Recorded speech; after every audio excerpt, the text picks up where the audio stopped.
দুল হয়েছে গাছে, দেখেন, দেখছেন, দেখতেই পাচ্ছেন কি পরিমাণ দুন্দুল গাছ হয়েছে।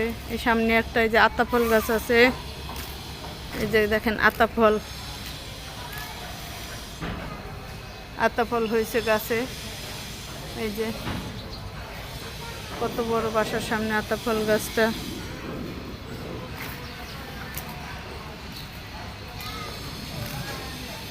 আসলে রোদের কারণে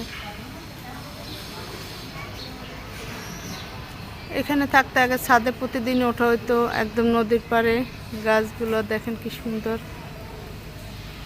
সব কিছু মিলিয়ে অন্যরকম একটা ভালো লাগা কাজ করে। আসলে বাসা থেকে নামি না দেখে আসলে আসা হয় না।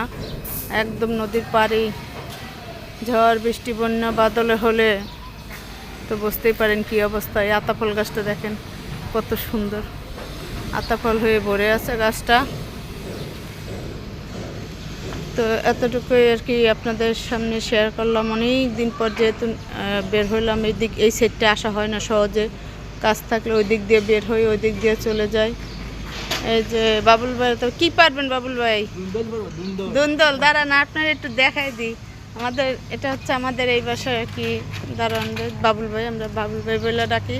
এই যে এখন সিঁড়ি নিয়ে আসছে, সিঁড়ি দিয়া দুন্দল পাড়তে আছে, যে নিয়ে যাব।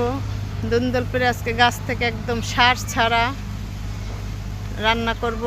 আমি তো একটা হাতের কাছে পেয়েছি, এই যে একটা পেয়েছি, একটা পেরে নিয়ে গেছি, বাকিগুলো দেন আমার কাছে দেন। আমাদের বাবুল ভাইকে একটু দেখিয়ে দিচ্ছি।